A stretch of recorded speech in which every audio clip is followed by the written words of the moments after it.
Hello guys, आज बात करते हैं हम लोग स्टैंडर्ड 6 एनसीईआरटी का lesson number 4 sorting material into groups. Objects around us देखते हैं 4.1।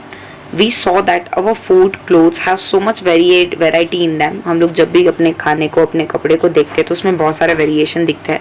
Not just food and the clothes but there is so much vast variety of an object everywhere. अगर आप अपने आजू बाजू देखेंगे तो बहुत सारी अलग अलग टाइप की वेराइटी ऑफ थिंग्स देखने को मिलेगी। We see around us a chair, bullock cart, cycle, cooking utensils, books, clothes, toys, water, stones और मैनी अदर ऑब्जेक्ट। हम आजू बाजू देखेंगे तो हम लोग को ये सारी चीज़ें देखने को मिलेगी। ये सारी ऑब्जेक्ट है वो अलग अलग शेप, कलर और उसके यूजेस भी अलग अलग है। वैसे ही आपको आजू बाजू देखना है, आइडेंटिफाई करने हैं ऑब्जेक्ट, उनके शेप को और लिस्ट बनानी है कि वो जो है कौन से शेप में है। अवर लिस्ट में include rubber ball, football, glass marble. If we include objects that are nearly round, our list could also be include the object like apple, orange, earthen pitchers, जिसमें पानी लेने के लिए यूज़ होता है। मटके के जार में से पानी निकालने के लिए जो यूज़ होता है उसको earthen pitcher बोलते हैं। यहाँ पे पूरी लिस्ट बनाई हुई है जो ऑब्जेक्ट राउंड है, और दूसरे हम लोगों ने लिस्ट बनाई है जो प्रॉपर राउंड नहीं है, कहीं से थोड़ा सा अंदर की साइड है। Suppose we are looking for the object that are edible, और कुछ कुछ जो है वो हम लोग ऐसा चूज करेंगे जो खा सकते हैं। We might include all the item that we have listed the table 1.1, 1.2, 1.3 chapter number 1। हम लोगों ने चैप्टर नंबर 1 में 1.1, 1.2, 1.3 टेबल में जो आइटम ली थी हम लोग उसका भी यूज़ कर सकते हैं। We might also find that some of those round shape object we just listed out are also this group। और हम लोग को ये भी पता चलेगा कि हम लोग ने जो राउंड ऑब्जेक्ट को लिस्ट आउट किया वो ये लिस्ट से बिलोंग करता है। Let's us say that we wish to make the group of an object that are made up of plastics। और हम लोग ऐसा भी एक ग्रुप बना सकते हैं जो चीज़ें प्लास्टिक में से बनी है, जैसे कि बकेट है, लंच बॉक्स है, टॉयज़ है, वाटर कंटेनर है, पाइप्स है और बहुत सारे ऑब्जेक्ट जिसको हम लोग एक ग्रुप में डालेंगे जो प्लास्टिक से बने होते हैं। There are so many ways to group object. So यहाँ कंक्लूजन ये है आपको बोलने का कि हम लोग कैसे अलग अलग थिंग्स को देखकर उसको अलग अलग ग्रुप में डिवाइड कर सकते हैं। सो किस हिसाब से हम लोग sorting of material can be happen, कि हम लोग ग्रुप में बना के पर्टिकुलरली ऑब्जेक्ट को एक ग्रुप कैसे बना सकते हैं उसके लिए। In above example we have group object on the basis of that shape material they are made from. हम लोगों ने आगे देखा एग्जाम्पल्स में कि शेप वाइज, मटेरियल वाइज हम लोगों ने उसका ग्रुप बनाया। All the object around us are made up of more than a one material. हम लोग देखने जाए तो हमारी आजू बाजू जो भी चीज़ें है वो एक से ज़्यादा मटेरियल से बनी हुई है। It may be a glass, metal, plastic, would, cotton, paper, mud और सॉइल। यहाँ पे मटेरियल के आपको नाम सोच के बताने के कौन कौन से मटेरियल से बने होते हैं। पहले हम लोग उसके पहले एक्टिविटी नंबर 1 देखते हैं। Let's us collect as many object as possible. आपके आजू बाजू से जितने पॉसिबल ऑब्जेक्ट आपको मिले वो आपको पॉसिबली कलेक्ट करना है। Each of us could get some everyday object from the home and we could also collect some object from the classroom, from the outside the school. कुछ क्लासरूम में से collect करने हैं, कुछ स्कूल के बाहर से कलेक्ट करने हैं। What we have in our collections, और आपको क्या मिलेगा वो देखना है। Chalk, pencil, notebook, rubber, duster, hammer, nail, soap, spoke of a wheel, bat, matchbox, salt, potato। We can also list object that we can think of but cannot bring to the classroom, जैसे कि wall, trees, door, tractor, road। ये सारी चीज़ें हम लोग नहीं ला सकते reality में, अपन सोच सकते हैं कि इसको भी हम लोग ग्रुप में डिवाइड कर पाएंगे। सो यहाँ पे पूरी एक लिस्ट बनानी है आपको कि इसको अलग अलग ग्रुप में डिवाइड करना है। Separate all the object from this collection that are made from the paper और द वुड। इसमें से कौन सा ऑब्जेक्ट पेपर से बने हो और कौन से ऑब्जेक्ट वुड से बने हैं उसको आपको एक दो अलग अलग पार्ट में डिवाइड करना है, सेपरेट करना है। This way we have divided all the object into the 2 group. इस हिसाब से आप सारे ऑब्जेक्ट को 2 पार्ट में डिवाइड कर पाओगे। One group has the object that जो पेपर से बना होगा और दूसरा जो ग्रुप होगा वो वुड से बना होगा, while the other group has objects that are not made up of this material। और कुछ जो होंगे जो ये दोनों मटेरियल से नहीं बने होंगे। Similarly we could separate the things that use for the preparing food। और कुछ जो चीज़ होगी वो हम लोग ये यूज़ करेंगे, उसके लिए सेपरेट करेंगे कि जिसमें से खाना बन पाएगा। कहने का ये मतलब होगा एट द एंड कि हम लोग ये सारी चीज़ों का यूज़ थिंग्स को सेपरेट आउट करने के लिए मदद करेंगे। हमें कलेक्ट करनी है चीज़ें और उसको अलग अलग ग्रुप में डिवाइड करके देखना है। इससे आपको क्या सीखने को मिलेगा कि आप चीज़ें आपके पास जो अवेलेबल है उसको ग्रुप में कैसे डिवाइड करो। Let's is little more systematic. आपको list all the object collection, पहले आपको पूरी लिस्ट लिखनी है। टेबल नंबर 4.1 में यहाँ पे नीचे आपको टेबल दिया हुआ है, उसमें पूरी आपको लिस्ट लिखनी है और उसके बाजू में आपको लिखनी है कि वो कौन कौन से मटेरियल से बनी हुई है। Okay, it would fun to make this large table collecting information about as much as object is possible. आपको मजा आएगा कि वो ऑब्जेक्ट पूरा क्रिएट करने में वो कौन सी चीज़ से बनी हुई है. It may be seems difficulty to find out the material out of which some of this objects are made. कुछ चीज़ें ऐसी होगी आपके सामने आएगी कि जिसमें से कौन से मटीरियल से बना होगा वो आपको कन्फ्यूजिंग होगा, वो आपको नहीं पता होगा, but it will be still a fun. In such cases, discuss with your friends, teacher and parents to identify the material. अगर आपको नहीं पता पड़ रहा है तो आपके टीचर्स की, मम्मी की, अपने फ्रेंड्स की, पेरेंट्स की, आप किसी की भी मदद ले सकते हैं. एक्टिविटीज देखते हैं. 4.2 में यहाँ पे कुछ कॉमन मटेरियल दिए हुए हैं और also add a more material. यहाँ पे कुछ मटेरियल दिए हुए हैं. Column 1 that are known to you and now try think of every object you know and that are made of many of this material. उसमें से कौन कौन से मटेरियल से बनी हुई है यहाँ पे लिस्ट आउट करनी है कॉलम 2 में. बोजो wanted to know whether we found some material that we use for making more than one type of object.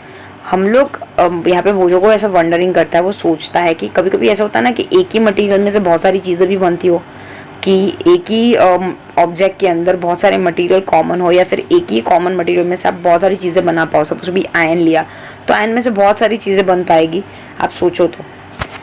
यहाँ पे नीचे टेबल दिया हुआ है. वुड है तो वुड किस चीज़ से बना होता है? Chair, table, plough, bullock cart and its wheel.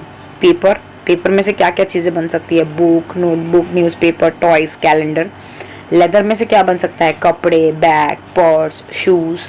Plastic में से बकेट, ग्लास, सिलेंडर और फिर बॉक्सेस, लंच बॉक्स. कॉटन में से clothes, cap, shirts, pant. Okay, what do we find from this table? First, we group object in many different way. कि आप पहले तो किसी भी ऑब्जेक्ट को एक से ज़्यादा वे में आपको उसको सेपरेट आउट कर पाओगे, ग्रुप बना पाओगे. We then found that objects around us are made of a different material. आपके आजू बाजू जो ऑब्जेक्ट देखोगे वो अलग अलग मटेरियल के होंगे. At a time an object is made of a single material. कभी कभी ऐसा भी होगा कि पर्टिकुलरली ऑब्जेक्ट एक ही सिंगल मटेरियल से बना होगा. एन ऑब्जेक्ट कुड ऑल्सो भी made from the many material. कभी कभी ऑब्जेक्ट एक से ज़्यादा मटेरियल के भी बने होते हैं. And then again one material could be use for making many different objects. और कभी कभी एक ही मटेरियल अलग अलग चीज़ों को बनाने के लिए भी यूज़ होता है. What decide which material should be used for making any object. कि जब आप चीज़ें बनाओ तो उसमें क्या थिंग्स लगेगी, कौन सा मटेरियल लगेगा, वो कैसे आप आइडिया निकालोगे. It seems that we need to know more about the different materials. के लिए आपको मटेरियल के बारे में जानकारी होनी चाहिए ताकि आप अपनी चीज़ें क्रिएट कर पाओ. 4.2 देखेंगे property of material. Have you ever wonder why the tumbler is not made with a piece of a clothes. जो टम्बलर है, बकेट है, वो क्लोथ से क्यों नहीं बना सकते? आपको चैप्टर नंबर 3 का एक एक्सपेरिमेंट याद करना है. Also keep in mind that we generally use the tumbler to keep the liquid. आपको ये याद होना चाहिए कि हम लोग को टम्बलर लिक्विड को रखने के लिए यूज़ करते हैं. Therefore would it not be silly if we were to make the tumbler out of the clothes. तो ये बहुत ही स्टूपिड होगा कि अगर हम लोग क्लोथ्स बनाए पानी को सेव करने के लिए. पानी क्लोथ्स में रहेगा ही नहीं पहले तो. What we need for the tumbler is glass, plastic, metal और अदर सच मटीरियल. इसका मतलब ये हो गया कि हम लोग को जब पानी को होल्ड करना है तो हम लोग को सोचना पड़ेगा कि उसके लिए हम लोग क्या यूज़ करेंगे. That is of plastic use करेंगे, या फिर ग्लास या मेटल, या फिर कोई अदर मटेरियल जिसमें पानी रह पाए. क्लोथ्स तो हम लोग यूज़ नहीं करेंगे. तो इससे आपको आइडिया पड़ेगी कि आपको जब मटेरियल बनाना है, कोई ऑब्जेक्ट बनाना है, तो उसमें कौन कौन से मटेरियल लगेंगे वो आपको सोचना पड़ेगा. Similarly it would not be wise to use the paper like material from cooking vessels. अगर आपको खाना पकाने के लिए बर्तन चाहिए तो ऑब्वियसली आप पेपर नहीं यूज़ करोगे क्योंकि वो तो जल जाएगा. सो आप जब मटेरियल बनाना शुरू करो या आपको ऑब्जेक्ट बनाना है तो उसके अंदर क्या क्या मटेरियल लगेंगे उसके लिए पहले आपको सोचना पड़ेगा शांति से बैठ के. यहाँ पे पहली है, वो कपड़े में से पानी को, ऐसे कपड़े में पानी डाल रही है और वो रियलाइज़ कर रही है कि नीचे से पानी तो गिर रहा है. We see then that we choose a material to make an object depending on its property. So यहाँ पे हम लोग को आइडिया आ गया कि हम लोग पहले तो जो मटेरियल है उसकी पहले प्रॉपर्टी आइडेंटिफाई करेंगे, उसके बाद हम लोग सोचेंगे कि उसमें से हम लोग क्या बना सकते हैं. So what are all the property of material that would importance for their uses. So उसकी पहले प्रॉपर्टी आपको पता होनी चाहिए. उसका यूज़ करने से पहले कुछ प्रॉपर्टीज़ है हम लोग यहाँ पे डिस्कस करेंगे. पहले है appearance. Material usually look different from each other. सारे मटीरियल्स एक दूसरे से अलग दिखते हैं. वुड जो होता है वो आयरन से डिफरेंट दिखता है. आयरन कॉपर और एल्यूमिनियम से डिफरेंट दिखता है. At the same time there may be some similarity between iron, copper, aluminium. That are not in a wool. अगर देखने जाए तो आयरन, कॉपर, एल्यूमिनियम सारे शाइनियस अपीयरेंस होते हैं और मजबूत होते हैं, हार्ड होते हैं, जो वुड नहीं होता है। एक्टिविटी 3 देखते हैं। आपको कलेक्ट करने हैं small piece of a different material, paper, cardboard, wood, copper wire, aluminium sheet, chalk. Do any of this appear shiny?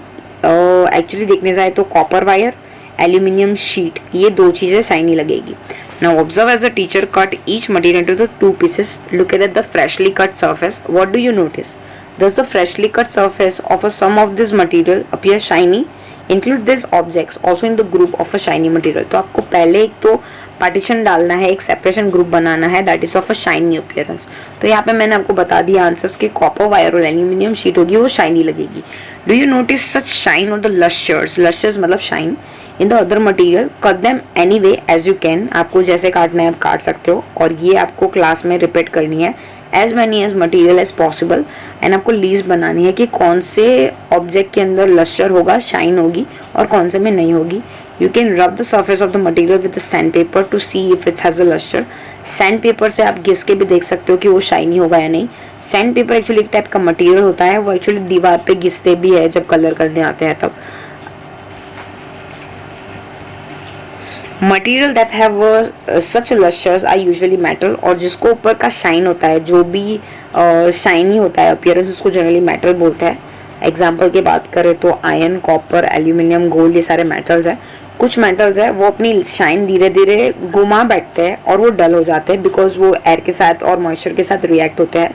We therefore notice that lustre only on that freshly cut surface. और जब हम उसको काटते हैं तब हम उसकी shine exactly देख पाते हैं। When you visit an iron smith or the workshop, look out for the freshly cut surface of the metal rod to see if they have a luster. अगर आपको ज़्यादा ऑब्जर्व करना है तो आप फ्रेशली कट जो मटेरियल है उसको ऑब्जर्व कीजिए, तो आपको पता पड़ेगा कि वो पर्टिकुलरली ऑब्जेक्ट शाइनी है या नहीं। अभी नेक्स्ट बात करते हैं that is of a hardness. जब आप मटेरियल को प्रेस करो तो अगर वो कंप्रेस हो रहा है या फिर आप दबा पा रहे हो तो वो हार्ड नहीं है। Some of them may be hard to compress while other can be easily compressed. Take a metal key and try to scratch with it. Surface of the piece of a wood, aluminium, piece of a stone, nail, candle, chalk, material. यहाँ पे हम लोगों ने थोड़े object लिए हुए, उसको कुछ स्क्रैच करके देखना है, दबा के देखना है, ठीक है। While some cannot be scratched so easily or some can be scratched easily. Okay, material which be compress उसको सॉफ्ट बोलते हैं। जो दबा पाएंगे उसको सॉफ्ट बोलेंगे, और जो डिफ़िकल्ट होगी कंप्रेस करने में, दबाने में हार्ड होगी तो उसको हम लोग हार्ड बोलेंगे। जैसे कि कॉटन और स्पॉन्ज वो सॉफ्ट है जबकि आयरन जो है वो हार्ड होगा। इन अपीयरेंस मटेरियल जो होते हैं it can be have a different property, जैसे कि लस्टर, हार्डनेस, रफ और स्मूथ।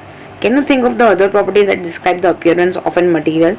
अगर देखने जाए तो अगर हम लोग ऑब्जेक्ट को जब देखते हैं तो हमारे पास 4 आइडेंटिटी और आ जाती है, उसकी प्रॉपर्टीज आ जाती है। That is a lustre, hardness, rough और स्मूथ। अभी बात करते हैं solubility and insolubility, that means soluble और इनसॉल्युबल। एक्टिविटी 4 में देखेंगे। आपको कुछ ऑब्जेक्ट कलेक्ट करने जैसे कि sugar, salt, chalk powder, sand, sawdust, और फिर आपको 5 ग्लास लेने हैं पानी के। ओके, बीकर के अंदर पानी डाल देना है, 2/3 वाटर से भर देना है, फिर थोड़ा थोड़ा अमन का शुगर पहले ग्लास में, सेकेंड में सॉल्ट, फिर आपको सिमिलरली उसको ऐड ऑन करना है सारे ऑब्जेक्ट को ग्लास के अंदर, और फिर स्टिर करना है, थोड़ी देर तक उसको रहने देना है, फ्यू मिनट्स तक। Observe what happen to the substance added to the water and आपके ऑब्जर्वेशन नोट डाउन करना है।